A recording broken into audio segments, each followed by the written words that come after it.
compra que tienen los argentinos.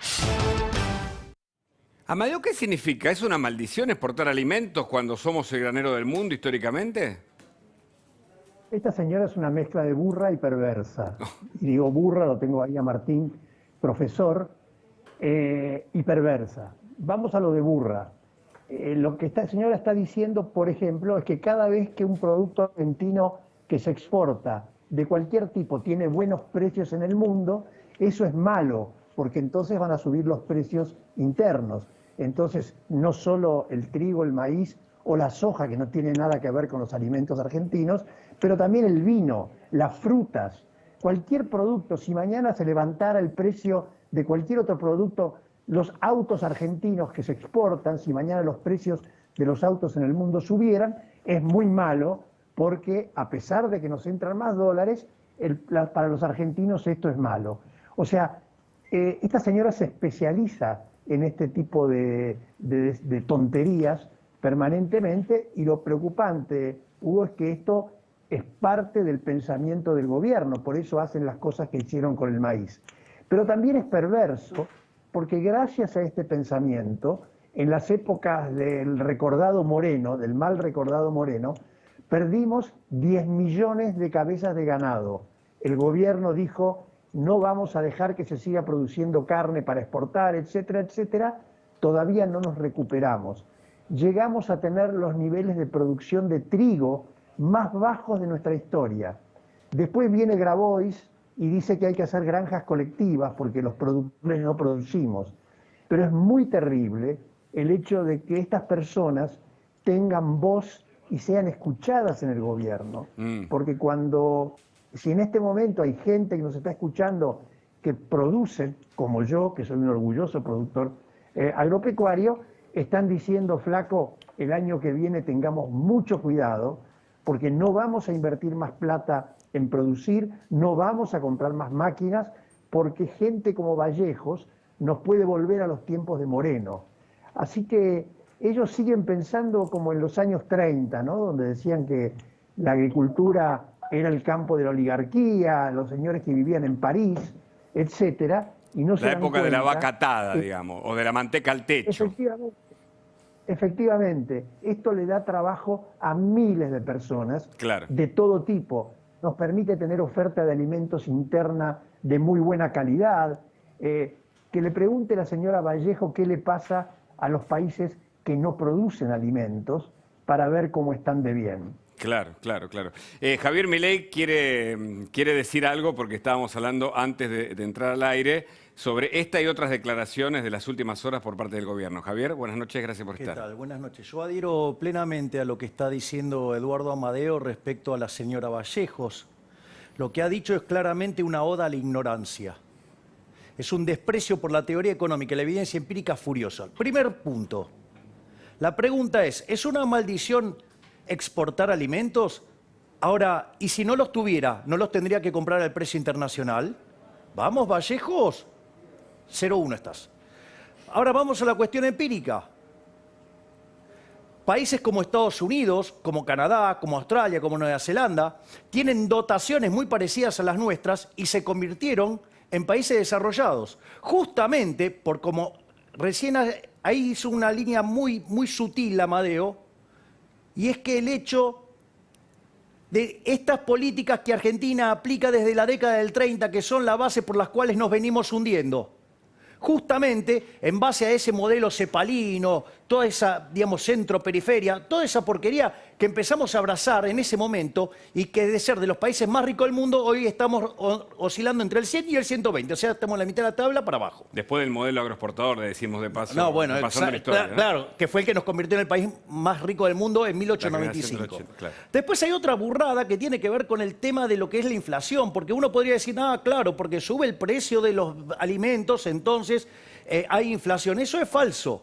Porque si la cantidad de dinero estuviera constante, así como sube un precio y yo quiero gastar más en eso, voy a tener que gastar menos en otro y va a bajar los otros precios, claro. Por lo tanto no va a haber inflación. Sí. Después, también, digamos, comparto y valoro que Amadeo haya traído a colación el tema del maíz, porque esta mujer lo que no entiende es que detrás de la curva de oferta y de demanda hay intercambios de derechos de propiedad.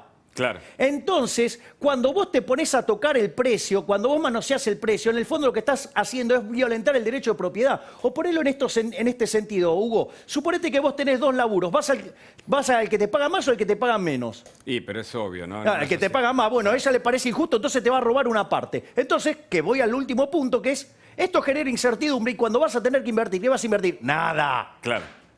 Javier, espérame porque tenemos mucho para hablar. Quiero aprovechar la comunicación con Eduardo Amadeo y sumar a Federico Andajasi, que dijo algo interesante. ¿A quién le hablan cuando le hablan personas como Vallejos? Se lo pregunto primero a Amadeo, por favor, y después la intervención de Federico. Quería agregar una cosa a lo que está diciendo Milei y luego contesto lo suyo, Sí. Hugo. Los primeros que deberían estar contra Vallejos y producir un drama en el frente de todos son los camioneros, por ejemplo, ¿no? Los amados camioneros que se van a quedar sin trabajo. Una cana de Si Vallejos riqueza. tiene en razón. Claro. No, el problema, mire, uno de los problemas dramáticos que tiene este gobierno es que prefiere hablar para las unidades básicas, para la Facultad de Ciencias Sociales de la UBA, esto es para los amigos, para que la aplaudan. Y no se dan cuenta que tienen responsabilidades institucionales. Ellos deben responder al interés mayoritario de la gente, que es tener trabajo, tener estabilidad, vivir bien, en lugar de que intenten que la aplaudan en la facultad o en la unidad básica. Y eso es muy perverso. ¿Federico? Sí, hablan tanto para sí mismos y para su propia tribu, que en realidad terminan hablándose encima, porque esto que hemos visto hoy, ellos suponen, digamos, que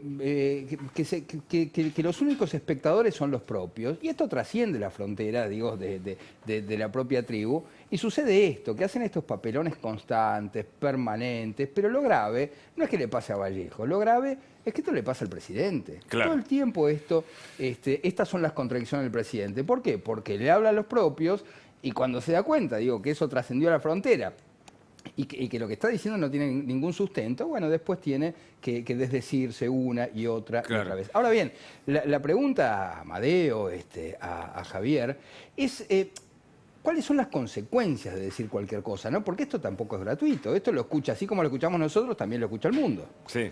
¿Amadeo?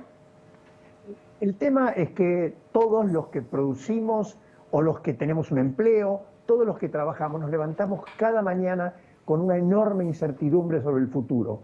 Por eso las encuestas lo demuestran, hablan de desesperanza, de miedo a perder el trabajo. Hoy día la sociedad argentina está dominada por el miedo. Sí. Y entonces estas cosas como la de Vallejo y compañía, lo que hacen es achican el futuro. Hacen que el señor que tiene una pequeña pyme o un restaurante o un kiosco diga, yo con estos locos no invierto nada. Claro. No voy a cambiarle al kiosco, no voy a cambiar el torno, no me voy a comprar un tractor. ¿Y sabe lo que quiere decir eso? Menos empleo, menos riqueza. Por eso yo decía que esto es perverso. Claro. Porque con tal de que le aplaudan a Vallejo en la unidad básica, lo que hace es que la gente que los está mirando ahora y que tiene tanto miedo al futuro, sienta que no va a tener futuro. Amadeo, con un poquito de suspicacia, lo advierto. ¿No puede ser que también en este aspecto, como cuando se habla de salud o de educación, haya algún llamado a desviar la atención sobre los grandes problemas que hoy tiene la Argentina? Probablemente, es muy complicado saberlo, porque también tiene que ver con la gran hermana, Cristina, que nos mira todo el tiempo. La gran hermana. Y por lo tanto, y bueno, yo lo viví en el Congreso. Yo cuando los oía hablar en el Congreso, miraba las cámaras que hay en el Congreso y sentía que la gran hermana los estaba mirando todo el tiempo. Ahora, de vuelta, no salen a la calle. La Argentina tiene que ocuparse hoy día de 3 problemas: educación, salud y empleo. Obviamente cuando digo empleo digo inversión. Cuando digo educación digo clases. Cuando digo salud digo vacunas. Estos son los temas que un buen político en los que un buen político tiene que usar su tiempo y su energía, y que es lo que angustian a la gente, en lugar, insisto, de quedar bien con el propio grupo, claro, o de quedar bien con Cristina. Pero justamente le pregunto, porque sobre las vacunas hubo ida y vuelta. Uno no puede suponer que Carla Bisotti dice una cosa que era para los suyos y finalmente es una declaración pública sobre reducir las dosis a la mitad o en todo caso dar una aplicación de la Sputnik. Después es contradecida. Lo mismo en otros terrenos. En el terreno educativo, Nicolás Trota dice: vuelven las clases y resulta que en la práctica los gremios parece que no lo están aprobando. Es decir, hay como ensayos todo el tiempo de declaraciones que llaman la atención. Quiero hacer un comentario sobre el tema de las vacunas que me parece de una infinita perversidad. Yo estoy convencido, y lo podría afirmar, que el tema de las vacunas tiene detrás una raíz ideológica. Yo estoy seguro que las Vallejos, las Cristina Kirchner, las Máximo Kirchner, dicen: nosotros no vamos a comprar vacunas imperiales, no vamos a comprar vacunas hechas en Estados Unidos, en Inglaterra, vamos a comprar vacunas hechas en países de izquierda. Y así estamos con uno de los menores niveles de vacunación del mundo y además llegamos tarde, pero ellos están cómodos, no se han entregado a los Estados Unidos, y esto lo que va a producir es no solamente menos salud, más muertes, sino peor economía, porque a lo que estábamos conversando recién se suma que si la pandemia sigue va a haber menos producción y menos empleo. Yo lo firmo y me hago cargo de lo que estoy diciendo. Javier, ¿es así? ¿Coincidís con Amadeo que va a haber menos empleo, menos producción, sí, que la economía va a decrecer este año? Definitivamente, digamos, no, el tema hay que tener cuidado con el decrecimiento porque como vamos a comparar contra un año muy malo, el número puede dar bien, pero solamente por una cuestión de rebote gato muerto, o sea, porque estoy comparando contra algo muy malo. O sea, no es una, digamos, o sea... a ver, estuve a toda la Liga de los Monstruos, me queda solo Frankenstein, bueno. La Liga de los Monstruos. Claro. Ahora, pero comparto el razonamiento de Amadeo como perspectiva de largo plazo de este tipo de cosas, porque aparte fíjate, Hugo, que cada vez que tiran estos globos de ensayo, entonces si pasa, pasa, y si no, pero después vuelve. Esto ya lo han hecho varias veces y termina pasando. Tarde o temprano estas cosas terminan llegando. Entonces, en realidad, vos tenés así un shock o a veces lo hacen, te tiran algo, te van por 100, pero te terminan sacando 5. Pero quieras o no, te terminan expropiando. Hay una cuestión de avance sobre el derecho de propiedad. Y hay otro tema muy interesante que mencionó Amadeo y que estaba ligado al punto 5 que levanté yo en la parte inicial, que es el efecto de la incertidumbre. Cuando vos tenés incertidumbre, la incertidumbre es peor que el riesgo, porque vos el riesgo lo podés manejar, la incertidumbre no. Y eso se manifiesta en que las tasas de descuento para un proyecto se vuelven estratosféricas, y por eso estuvo muy bueno eso que dijo: se te achica el futuro. Es decir, no podés proyectar de largo plazo. Y si no vas a proyectar de largo plazo, no vas a tener una inversión robusta. Y cuando no tenés inversión robusta, no se incrementa el capital, no se incrementa la productividad, los salarios se destruyen y obviamente que después los alimentos te terminan siendo más caros. Pero no porque sean caros los alimentos, sino porque nosotros en realidad somos un país que venimos decreciendo permanentemente. ¿Y la comunicación del Banco Central? ¿Yo? Sí. Es una aberración. Es una cargada, es una estafa, es una ofensa al intelecto. Es decir, es un panfleto escrito para tratar de explicar muy mal técnicamente que los precios vienen determinados por los costos. Yo le voy a contar algo, o sea, Eduardo lo sabe porque es economista, pero este problema la economía lo resolvió en 1871 con un economista que se llamaba Karl Menger, que escribió un libro que se llama Principio de Economía Política, y algo que se llama ley de imputación, principio de imputación, que es que no son los costos los que determinan los precios, sino que son los precios los que determinan los costos. Y voy a explicar por qué. Suponete lo siguiente, Hugo, yo llego a una sociedad, descubro que no hay vino. Entonces, ¿qué hago? Me consigo la uva, la botella, digamos, el corcho, las etiquetas, y como además voy a tener monopolio, le cargo un bruto margen. Es una sociedad de abstemios. ¿Me pueden decir qué hago con la botella? Tu risa dice que acaba de subir el precio de la vaselina. No.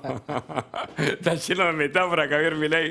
Aprovecho, Eduardo Amadeo, que como dijo Javier, es economista y tiene una mirada sobre las medidas. Bueno, el gobierno dio marcha atrás sobre las restricciones en las exportaciones de maíz, pero ¿es suficiente, Amadeo? Bueno, es una buena noticia. Esto demuestra también que no miran los números. De vuelta, como era muy importante políticamente pasar el mensaje de Vallejo, Decir, los productores se están llenando de plata, se están guardando el maíz, no le están entregando el maíz a los productores de pollos, etcétera, etcétera, etcétera, entonces vamos por todo y le sacamos el maíz. Y después cuando se pusieron, prohibimos la exportación de maíz. Cuando se dieron cuenta que sobraba maíz, esto es que en los silos hay más maíz del que necesitamos, empezaron a dar vuelta. Y yo le digo, muchachos, Basterra, la verdad que Basterra es un tipo macanudo, hemos sido amigos en la Cámara a pesar de nuestras diferencias políticas e ideológicas, pero no se puede hacer política para la tribuna. No se pueden tomar estas decisiones delirantes que fueron aplaudidas por Grabois. Nada que sea aplaudido por Grabois es bueno. Entonces lo aplaudió Grabois, muy bien, etcétera. Y gracias a que Grabois lo aplaudió, después tuvieron que dar marcha atrás porque era un desastre. Entonces, de vuelta, le pedimos al gobierno que sean profesionales, que piensen en el futuro, que piensen en la inversión, porque su principal obligación es crear trabajo, y por este camino lo están destruyendo. Milei, y es un vamos viendo, muchos señalan, y te lo quiero preguntar a Amadeo, también Federico tiene otra pregunta, ¿es un vamos viendo la política económica de este gobierno, por lo que acaba de decir Amadeo respecto al retroceso de la política del campo del actual gobierno? Yo no creo que sea un vamos viendo, y esto no tiene por qué estar en conflicto con lo que está diciendo Amadeo. A ver. Porque para mí este gobierno tiene un plan. El plan es el plan del Foro de San Pablo. Y cuando uno mira las etapas del Foro de San Pablo, digamos, a ver, ¿quién es el que cumplió las 3 etapas? Venezuela, ¿no? Que de ser un país rico, digamos, en los últimos 6 años le cayó 70% del PBI, 4.000% de inflación, 96% de Ni que hablar de las cuestiones políticas, ¿no? Claro. De la dictadura. Bueno. Sí. 80% de indigente y además un régimen criminal, asesino, que este gobierno actual lo banca. Pero, digo, al margen de esas cosas, pero eso también es parte de la idea del Foro de San Pablo, porque a los propios se les permite todos y a los ajenos nada. O sea, digamos, eso es una cosa muy... Entonces, a ver, Venezuela entró en la última etapa, pero Argentina está en la etapa 2, que es mucho de plata, digamos, para el cambio cultural, la batalla cultural, y la otra mitad, digamos, de la agenda tiene que ver con aplicar restricciones, ir vulnerando los derechos de propiedad, y eso termina generando mal funcionamiento del sistema económico que después deriva en cada vez mayores dosis de intervención, y eso es lo que después conduce a las economías al socialismo y después las empobrece. Porque recordemos que cuando uno alertaba este tipo de cuestiones en Venezuela, ¿qué decían en Venezuela? Nosotros no somos Cuba. ¿Y nosotros qué estamos diciendo? Nosotros no somos Venezuela. Chile, ¿qué dice? Nosotros no somos Argentina. Claro. Ojo. Es decir, una autocracia, algo así de el vamos por todo, pasado a la lógica política de un gobierno que quiere la suma del poder y controla desde el Estado todo, la economía y el resto de... Igual a mí, para lo que tiene que ver con el Frente de Chorros, prefiero decir cleptocracia. Bueno. ¿Amadeo? No, comparto absolutamente con Milei y comparto también que vamos en camino a Venezuela. ¿Sí? Yo digo, esta declaración en sus diversas maneras, pero digo, fíjense lo que está pasando. Estamos empezando a ver fuertemente un proceso de emigración, de hartazgo de la gente, de bajar los brazos frente a estos tipos, perdón, a este gobierno. En Venezuela esto tuvo características enormes, pero en la Argentina la falta de futuro y la desesperanza se está convirtiendo ya en un tema de todos los días. Segundo, se quieren quedar con todas las instituciones, desde las instituciones más elementales, como las que controlan el voto, por ejemplo, el Tribunal Electoral, este juez Ramos Padilla, etcétera. Obviamente ahora quieren quedarse con el Poder Judicial, y si ganan las elecciones se van a quedar con los 3 poderes y por lo tanto van a poder dibujar todo a su gusto. En términos de política internacional, los papelones que estamos haciendo cotidianamente apoyándolo a Maduro, suponiendo que con mandarle un telegrama a Biden protestando por lo de Trump, van a poder limpiar lo que están haciendo. Claro. El camino, yo no quiero dramatizarlo a los niveles de que está Venezuela hoy, pero lo que está claro es que este gobierno no cree, no lo dicen. ¿Cuántas veces dijo el presidente Fernández las palabras inversión privada? ¿Cuántas veces habló de productividad?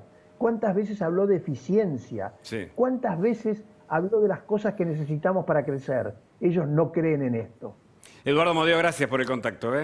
Interesante hablar con usted. Gracias, siempre. buenas noches a todos. Buenas noches. Y Federico, la idea de